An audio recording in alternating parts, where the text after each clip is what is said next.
In the evolution of cities, we've come a long ways very fast. We're 20, 30 minutes away from anywhere you want to be in LA County. I've worked with a number of prominent cities, and I can assure you that we have the best mayor and city council and executive team in the country.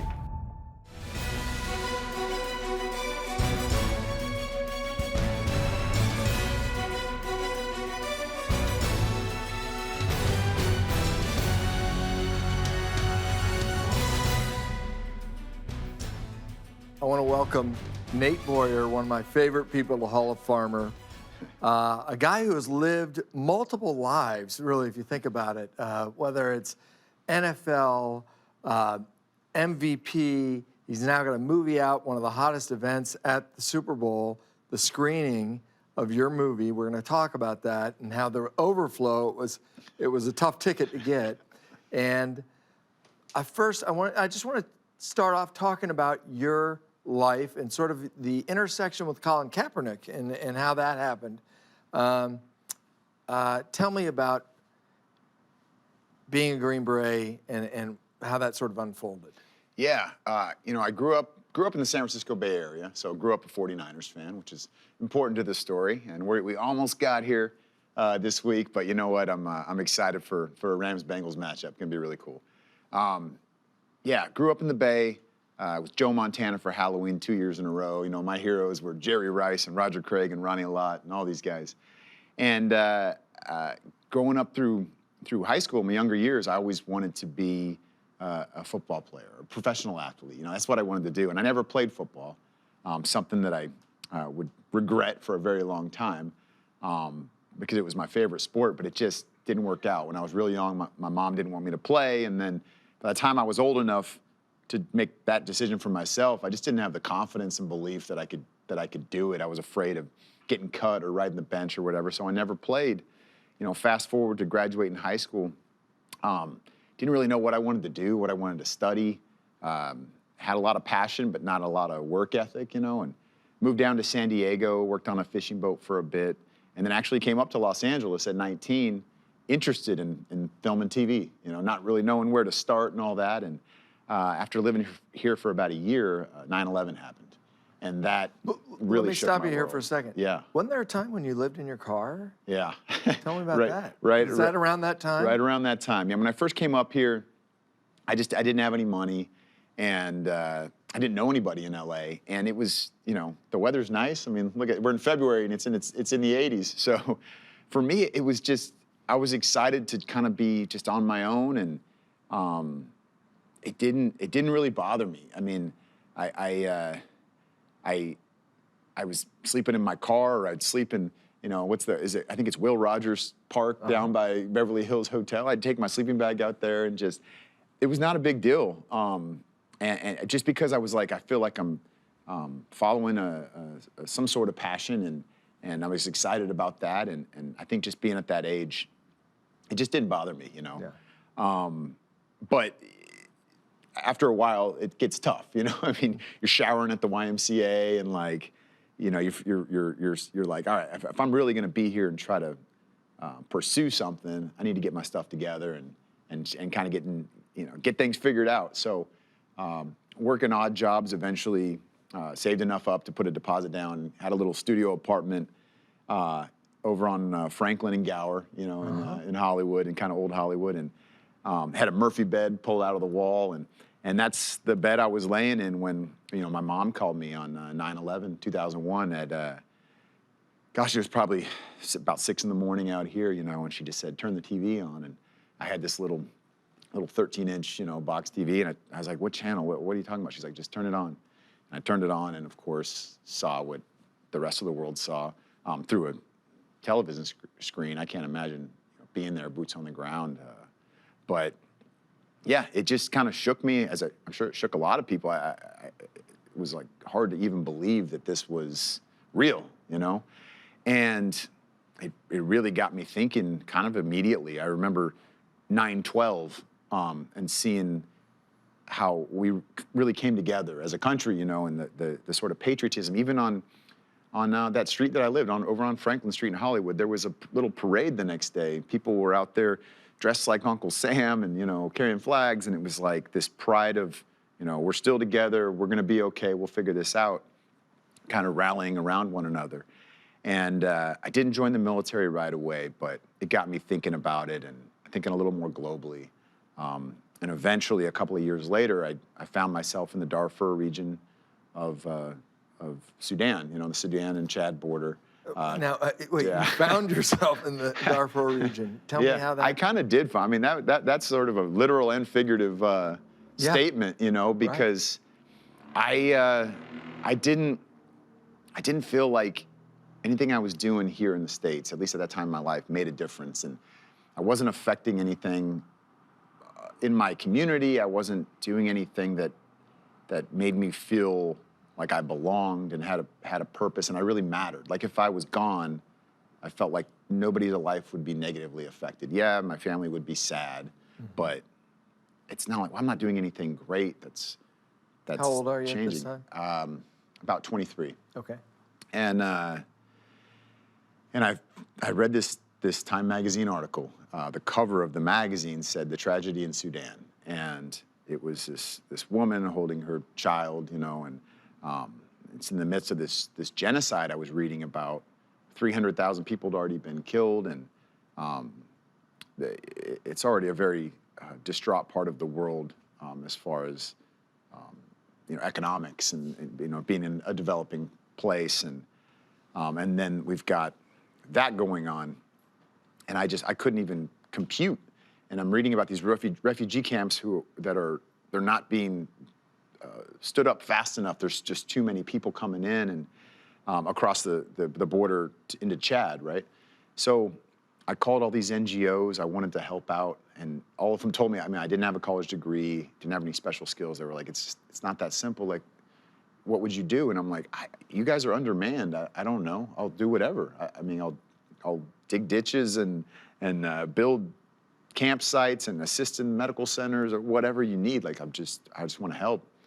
And they're like, I mean, we understand that, and we appreciate that, but it's just not that simple. And so I said, man, I'm going to figure it out anyway. I'm going to find a way. So I went to the AAA in Burbank, and I bought a ticket to the capital of Chad. N'Djamena is what the capital's called. And I flew out there and just figured it out, and you know, made my way out to the What was that flight camps. like when you were thinking, wait, what am I doing? I mean, you obviously were a hardy kid and an adventuresome kid, but a sensitive person to be affected by this. Right. And 9/11 affected you. Yeah. I mean, I was fortunate to have parents that were really hardworking, but also they're both, you know, they made their own way. They're blue collar. They worked their butts off, you know, and they instilled that in us, you know, as kids, that like you gotta work for things, and at the same time, when people need help,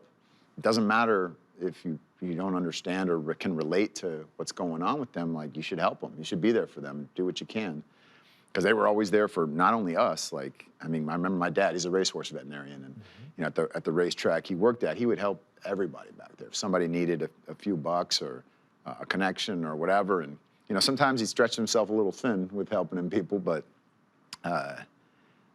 you know, that stuff just kind of sits with you, and so I'm lucky to have that kind of guidance growing up from my folks.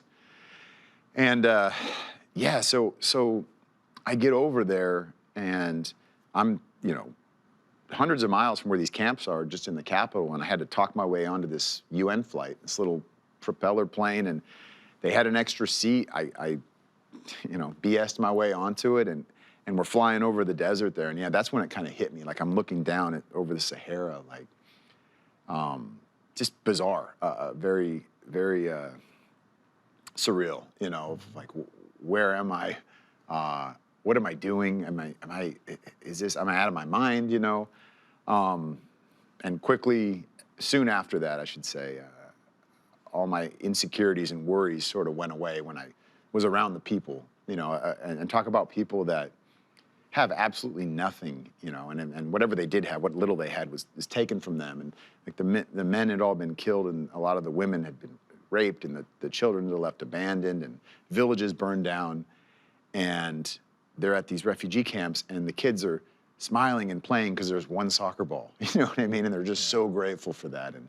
And the women and some of the elderly there are grateful to just have food, something to eat that day. And it's just the perspective that we all, you know, I'm as guilty of it as anybody. You come back here, this is a great place. We have a lot of opportunity here. It's not a perfect place, but you know, where we live, we don't have to worry about those things as much, you know. There's still issues, but it's just different in a place like that. And I was like, man, I wanna fight for these people. I want to do more of this. I want to find a way to still give to them once I go back home. And with us being at war, I never really thought the military would be right for me. But I got malaria my last week there, and I was put up by this family, and they had this little mud hut they put me in and fed me and nursed me back to health, and they put a little radio by my bed. And the only station that came through was the BBC. And I'm listening to the Second Battle of Fallujah, like the play-by-play, and hearing about these Marines who were going over there and fighting for these people, you know, doing what they could to provide some sense of stability. And I was like, man, maybe it's that. Maybe I'll be a Marine. And came back home and started studying up and learned about the Army Special Forces, the Green Berets. And their motto was De Oppresso Liber, which means to free the oppressed, which spoke to me in a big way. And then I read about how part of what they do is there's a humanitarian side to the work, you know, and foreign internal defense. You're like training locals and like living with them and fighting alongside them. And that even more so felt like it was right for me. So I signed up for the Army and you know, shipped off to basic training and eventually went through the Special Forces training and that doesn't just happen. Somehow made it through. You obviously were very athletic. You were in good shape. You had the right mindset. Not when I got there. Oh yeah. Eventually, but I think I did have the right mindset. Yeah. Well, tell me just briefly what do they put you through? How do you become a Green Beret? Yeah, it's 2 years of training, and it's very, very challenging. I mean, it's, you know, it's some of the toughest training in the military.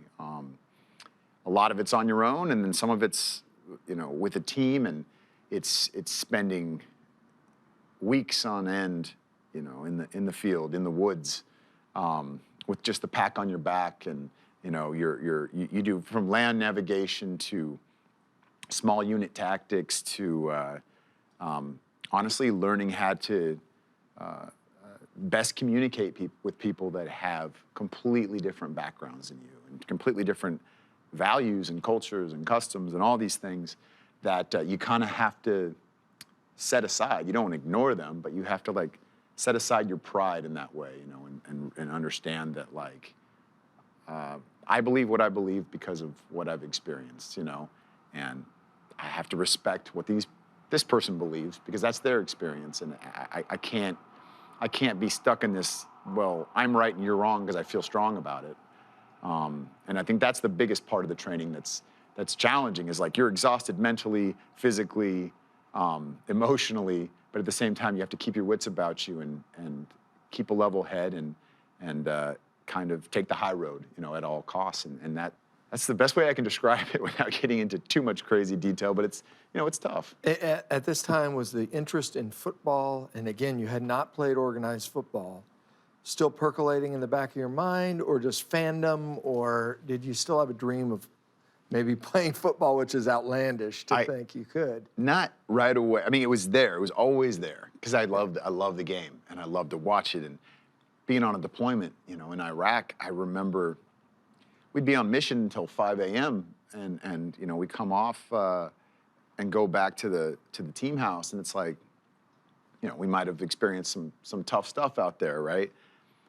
But I can't wait to like finish filling out whatever reports I got to write so I can go watch Monday Night Football, which at 5 a.m. that's when it starts out there. You know what I mean? Because it's like that escape, and it's something that remind me of home and something I could just kind of turn off whatever else is going on and just watch the game. And by the end of that deployment, knowing that my time was ending soon in the military, at least on active duty, I was like, man, you know what? I'm going to go to college and I'm just going to try and play. So Crazy. Now you're in your late 20s, right? Right. Yeah. 29. Just like all the other freshmen on the team. So what happens then? You start watching YouTube and. Exactly. I was on that deployment last few months, and I started training for this opportunity. I knew I still had a year in the military, but I was like, you know what? I'm gonna Google how to run routes, and I'm gonna watch YouTube videos on playing defensive back and different training that I could do. From weights to speed work to whatever it was. I came back to the States and finished up my time on active duty, and then moved to Austin, got enlisted,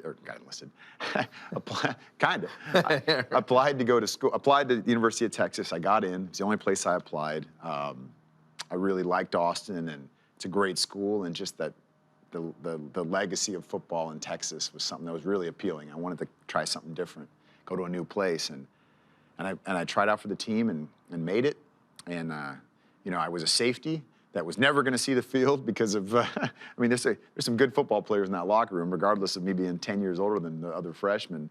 So my sophomore year, I started long snapping just to find a way on the field. And it's one of those thankless jobs people don't really know about, Yeah. I barely knew what a long snapper was when I got there, but I started practicing it, and I re-enlisted in the National Guard. For the uninitiated, you're snapping the ball back on punts and kicks. Yeah, exactly. Yeah, field goals, extra points, and punts. And you only play, 12, 15 plays a game, but the accuracy and consistency is the most important thing. I mean, you got to do the same thing every time. You got to do it absolutely perfect, set that kicker up for success.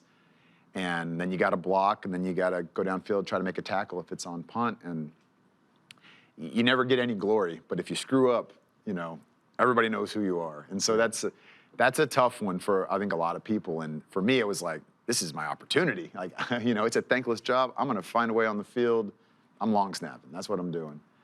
And I went, so I'd re-enlisted in the National Guard in Texas. And with that, it agreed to go on deployments in the summertime. So I went over to Afghanistan between, my sophomore and junior, senior years, and practiced, brought a football with me and worked on the long snapping. And my head coach, Mac Brown, at the time was, said, hey, be safe out there. When you come back, you'll get a shot to try out for the position. And I don't think he really believed I'd be able to figure it out, but I snapped 100 balls a day and just focused on that, and came back to Texas and won the starting job and got to long snap for 3 years at UT. That is unreal. Then Pete Carroll. Yeah. So it ended. I played through my senior year and got to play in this senior all-star game out in Charleston. It was called the Medal of Honor Bowl. They don't have it anymore, but it was really amazing. A bunch of Medal of Honor recipients came out there for the week, and then there was like NFL scouts at this all-star game. I didn't know that was a thing, and they're watching us practice, and a few teams interviewed me, and they were like, hey, we know you just turned 34 and you're a little small for the NFL, but you should put some weight on and give it a shot. And I was like, all right, like I'm in. Let's do it. So I moved out to Los Angeles. I met Jay Glazer at Unbreakable Performance Center. Everyone was telling me, you got to meet this guy. You got to come to this gym. A lot of NFL players train there, and he just opened the doors to me and said, hey, it's I want to help you. we're going to find a way to get you a shot, So I started training there at the gym with his staff, and he was working with us too, And it's like, there's Odell Beckham and, these other, Jadeveon Clowney and these guys that are just insane athletes. And I'm there trying to keep up with them, but I'm doing what I can, and I'm eating like crazy and putting the weight on, and the draft rolls around. And I had calls from two teams, the St. Louis Rams and the Seattle Seahawks, who'd been to back-to-back Super Bowls. And no offense to the Rams, I'm really proud of where they're at now. Like they've really come around. But I just couldn't not take that opportunity in Seattle, even though it was going to be tougher to make the team for sure.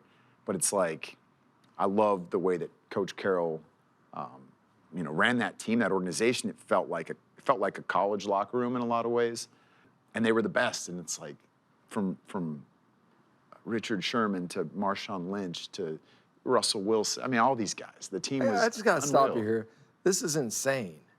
I mean, It for is a guy who didn't play high school football, for a guy who learned off YouTube, had this incredible life experience in your 20s of being a Green Beret, and now you're in the NFL, which makes zero sense. This is a 1 in a billion story. Yeah, you're right. And there's just no way I could have done it without the people around me, without that family, without people like Jay pushing me, without my immediate family, my parents believing in me. They tell me I'm crazy, but then they would believe in me. You know what I mean? And so many others, the people from the veteran community, not just guys and girls that I served with, like other people that just were like, go for it, man, you're doing this for us, and like, we're proud of you. And just also just having to accept the fact that I'm gonna fail at some point, and like knowing that and getting past the fear of looking stupid, and the embarrassment. Like, I think that's what limits a lot of us. So when I look at it, I don't think it's that crazy, because I wasn't worried about the outcome. It was just like, I'm gonna put the work in, and if it works out, it works out, but I'm gonna work harder than everybody else, and the results will speak for themselves. And I don't have control over that, and that's okay. Like, that's good. Don't just control what you can control. Keep yourself around the right people, those that believe in you, and shut out the haters, because there's always plenty of haters. So let's fast forward to your Seahawks experience. Yeah. Then you're now out of the league, and the quarterback from your favorite childhood team, Colin Kaepernick, has decided to sit out on the bench during the national anthem, Right. In a preseason game. Yeah. So I go through OTA's training camp. I get to play in one preseason game in 2015 before I did get cut. It did end. I ultimately failed, right? And I'm warming up pregame, and I'm at midfield, and I'm snapping footballs. I'm nervous as all get out, and it's like, it's in Seattle, which is like crazy. The fans, they're all in, and it's like a sellout crowd for a preseason game, and I'm snapping balls. I look to my right, and Peyton Manning's there in his final season, warming up, and that was that moment where I'm like, wow, like what am I doing here, And I go in the locker room, and the equipment manager says, hey, do you want to lead the team out of the tunnel with the American flag? We know you got to do it in college, and we were wondering if you want to do it for this game. I was like, I would love that honor, So took the flag, lead the team out of the tunnel, place is going crazy. And right before the game starts, of course, the announcer says, would everyone please rise for the national anthem? And in college, you're actually not on the field when the anthem plays. Teams are in the locker rooms. They just kind of do it a little bit different. So I hadn't really been out there for the anthem, maybe once in a bowl game or something, but this was I sort of forgot. I wasn't even thinking about it. And I'm like, oh, dang, like I find the tallest flag in the building, and I face it, and I put my hand on my heart, and the song starts playing, and all these emotions, and kind of recalling my experience, and the guys that I know that didn't make it back, and the ones that are struggling back home, and veteran suicide is a big issue. People that are coming back and not feeling like they fit in. All these things are like running through my head, and I just started bawling. I was like overwhelmed, and the song ends. All those the players on the team, a bunch of them came up to me and gave me a hug and was just like, we're proud of you. Like it was just the most special moment of that game. I got to play the whole second half. That was great. I did as well as I could do, but that moment stuck with me. 1 year later, almost to the day, is when Colin started sitting on the bench, Colin Kaepernick, during the national anthem. And when interviewed about it, he said, I'm doing this because of social injustice in this country, and I'm not going to stand for the flag of a country that oppresses black people and people of color. From my experience, I didn't feel that that was, what the flag stood for. And for me, those symbols mean something very different. But like I talked about earlier, that's because of my relationship with them and my experiences. I don't have a similar experience to Colin Kaepernick, or any person of color for that matter. But we're all different. We have, those different emotions when to certain symbols. And for him, this was something he felt so strongly about that he wasn't going to even stand with his teammates when the song was played before the game. And of course, that created quite a controversy and something that we're still talking about today, 6-7 years later. And it was hard for me to write that letter, but I thought it was You important. wrote a letter. Yeah. That to explain a little bit. Yeah. Wrote a letter that went in Stars and Stripes. The Army Times. Army Times. Yep. Because you had played in the NFL, you had been a Green Beret, you were a Green Beret, Yeah. so you came with that perspective. Yeah. And what did you say in the letter? Well, Just of what you said. when I first saw everything, I made a snap judgment. I see somebody sitting on the bench during the anthem, it hurts. So I feel like it's not odd for me to feel maybe anger, you know what I mean, or like you don't this initial thought of like you don't know what you don't understand what that really means. You've never been to war and all these things that really also don't have a lot to do with the flag itself. You know what I mean? It was just that reaction, and that wasn't fair of me to feel that. And I'm getting hit up from Fox News and also CNN and MSNBC, and they're like, "Come on our show and let's debate this topic." And I'm like, man, that's not going to help. I don't want to debate. I would just want to. I just want us to work together as a nation. And I felt like we were very divided at that time. It's the middle of Hillary Clinton versus Donald Trump, that election, and we're just getting pulled apart, and I didn't want to be a part of that. So I wrote this letter, this open letter to Colin through the Army Times, which I didn't think a ton of people would read, to be completely honest. It's a smaller publication, and just about my experiences, how I felt, but also saying, look, this is how I feel, but that doesn't mean this is the only way. This is just because of my experiences, my connection to things. And I told a little bit about my story in that letter, but also I said, Colin, I'm not going to pretend to know what it's like to be you or what, you're feeling. And I got to say that what you're doing, it is brave, whether I agree with it or not. It's very courageous. And I look forward to the day that you're willing to stand during the anthem, because I'll be standing right there next to you. And I signed it, De Oppresso Liber, and he and a lot of other people read it. It went kind of viral, and he ended up reaching out and said he wanted to meet. And they were playing the San Diego Chargers at the time in the final preseason game that next week, and it's Military Appreciation Night. 9/11 is approaching, and they're going to do a flyover with Navy SEALs jumping in the stadium and full honors on the field. And Colin's saying, I'm not going to stand. I'm going to sit during the anthem. I'm sit on the bench. So I go down there and meet him, and man, I will say he had nothing but respect for me, and we were both nervous. You could see it. I'm sure he could see it in me, and I could see it in him, of just like, I was nervous because now all of a sudden I'm in the middle of this conversation, and I don't really know what I'm talking about at some level. Like, I'm not fully read on to, everything that, all of the reasons why he was doing what he's doing, beyond just, police officers not being held accountable when we have situations where unarmed people of color are being killed. I mean, it was so much more than that, so much deeper than that. But, and I'm just trying to educate myself as much as I can and just listen to him. And he was very respectful, and he wanted to listen to me and hear about why I felt that strongly about, why it was important for me anyway to stand during the anthem. you know, we joked about stuff, and it was like two guys in a locker room just having a conversation, like honestly, like you and I are having right now. It was very organic. And at the end of it, he just asked me, hey, do you think there's a way that I can still protest that's not going to offend people in the military?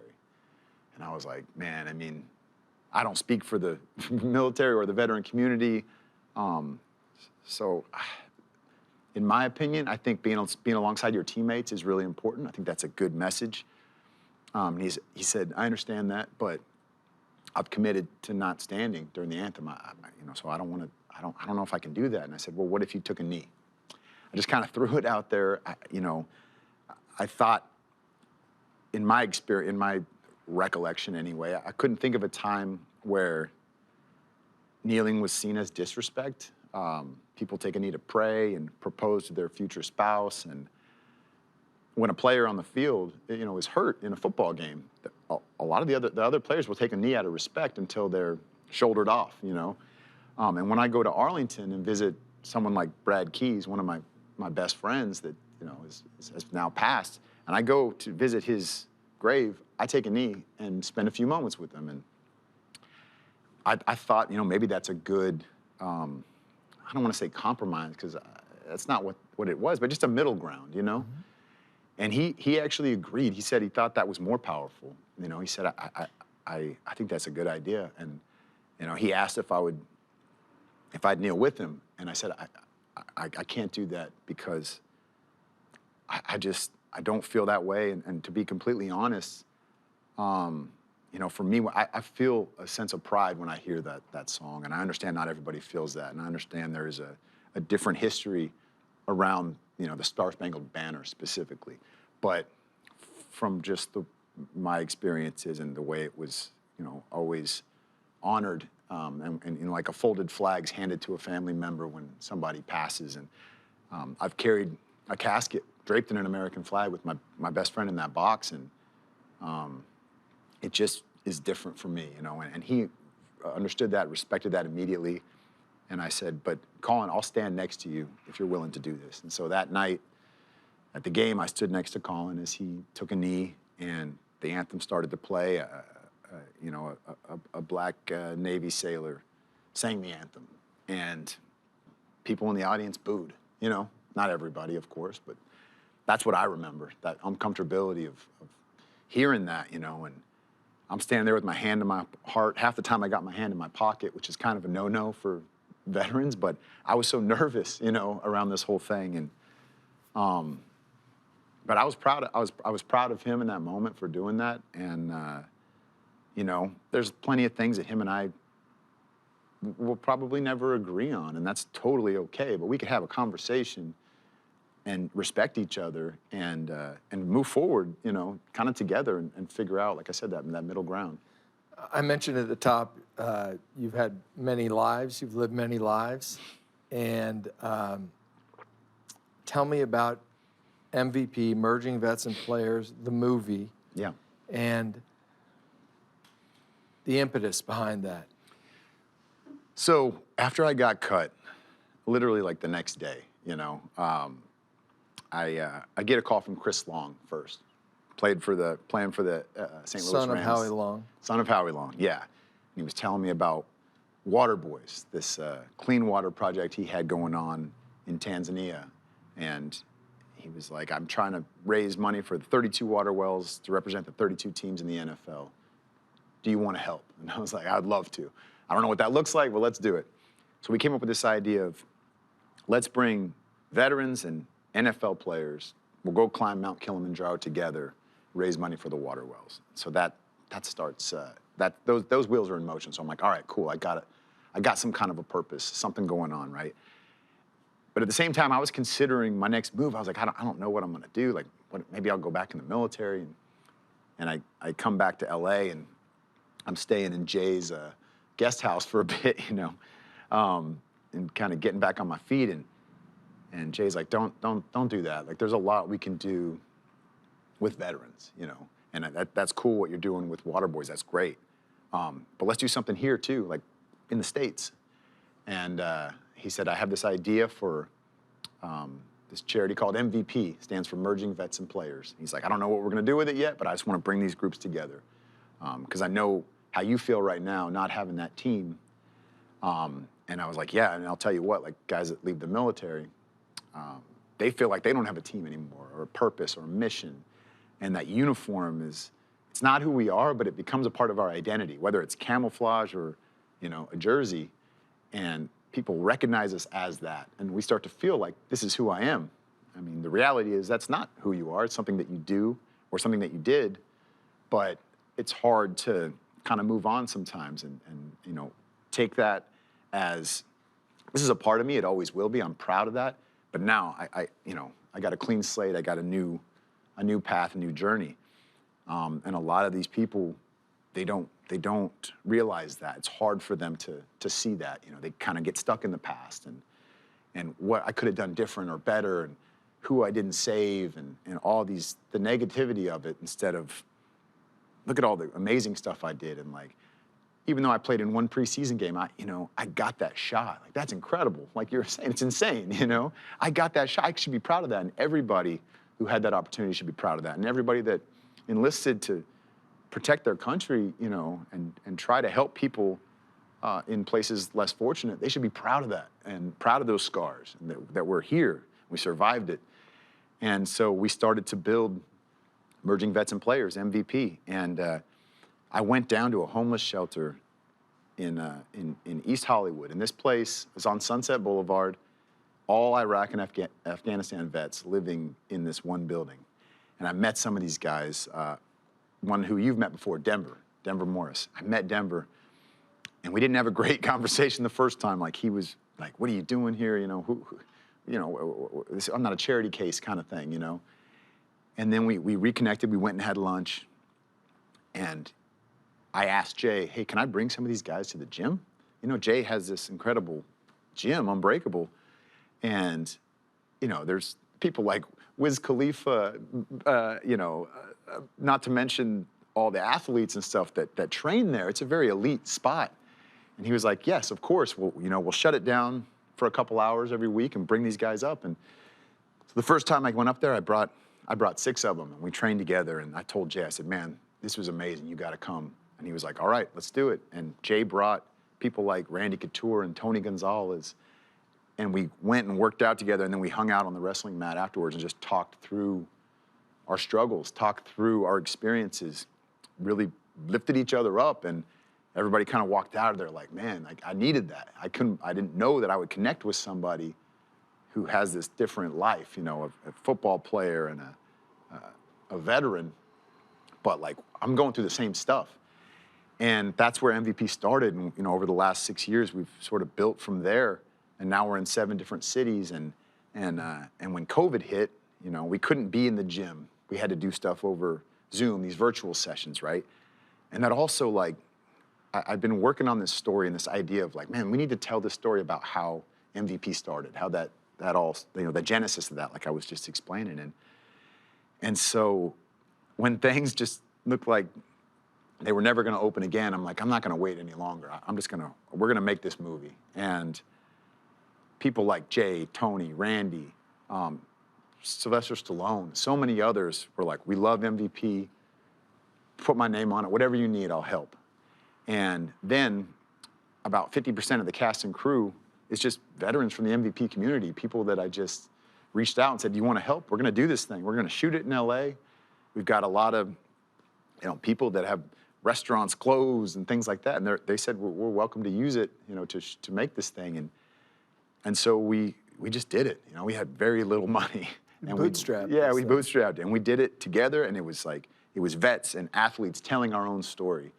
And we had the opportunity to screen it this week, the Super Bowl, down at LA Live, Super Bowl week, just a couple of nights ago. And it was amazing. We had 500 RSVPs, and we filled 2 theaters. And we were just sending the flyer out on Instagram. Like, you know, we didn't really market this thing, and everybody came out for this. And what were the moments that really resonated with the audience?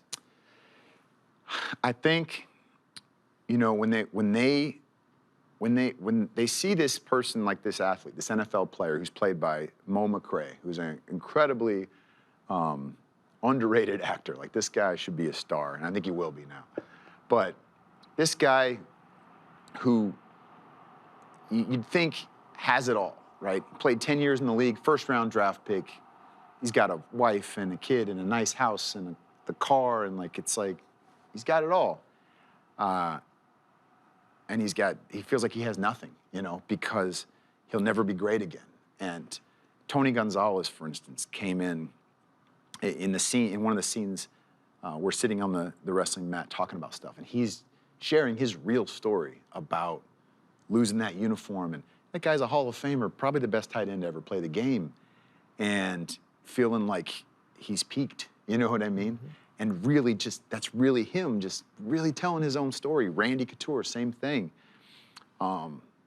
Those moments, I think, resonated more than anything. And of course, hearing these veterans tell their stories, every veteran on screen is played by an actual veteran, by the way, which is really cool, including Dan Lauria, who, you know, from the Wonder Years, he was a Vietnam vet. And like, these guys, they're sort of playing themselves in some way, you know? And of course, it's scripted, and there's a little bit of, you know, Hollywood that we had to make everything work and move forward, but like, it's really authentic and real. And I think that's what resonated with people, was just that it was real. And it's like, that's really that person, you know, feeling those things and going through those real things. And I can relate to that, because most of the audience there was athletes and vets, you know, and they're like, this is right. You know, this is our story, and this feels genuine. Pretty cool that in an age when we seemingly could not be more polarized, you're bringing people together with this, and two diverse groups with disparate, you know, experiences. You're pulling them together. I think that was Jay and our dream, or our hope with this, is like, we see where the country's going, where the world's maybe going, and we want to be a part of bringing everybody together. And like, what better way than these two groups that most people kind of look up to? You know, we look up to athletes. They're like these icons, and they have this platform, and a lot of them do a lot of good, you know, and these veterans that are willing to sacrifice so much for us, you know, to have the freedoms that we enjoy, to have, you know, a Super Bowl, this every year on that Sunday, you know, we come together in living rooms and in stadiums and wherever it is, and we put all that stuff aside. We put all our differences aside, and we just enjoy the game, you know, and we enjoy one another. And like, those moments are really special, and we just want to duplicate those, replicate those more, you know, and really help people that are struggling, you know, that feel alone and feel lost and feel like, you know, they'll never be great again, and they've peaked, and it's just not true. You know, we've got a lot of life left to live, and there's no reason those two groups of people specifically can't help kind of lead this country forward and bring us all back together. So that's all we're trying to do, and we're doing the best we can. Where can people see this movie? Right now, we're working on figuring that out. We're working on finding the right partner. MVP. MVP. Finding the right partner to distribute. We've got some offers in, and we're just evaluating all that. But I hope this thing will be out. The movie will be out sometime this year, and we'll make sure it's everywhere it can be. The screening last night, or 2 nights ago, I should say. If anything, what I learned from that was like, people connect to this thing, you know, despite the budget, despite all these other challenges we faced, it didn't matter. The story resonated with people, and so we're going to find a way to get it out there to everyone and make it available. But most importantly, I want it to be available to the veteran community and the athlete community. You know, so I want all of them to be able to experience this and understand like why MVP exists, what we're all about, and you know, just join our tribe, and let's keep moving forward together. Sounds like an impossible dream, but I think you've encountered those before. So I'm not betting against you. Well, I appreciate that, Sam. Thanks so much, Nate, for coming. Thanks for having me, man. It's an honor.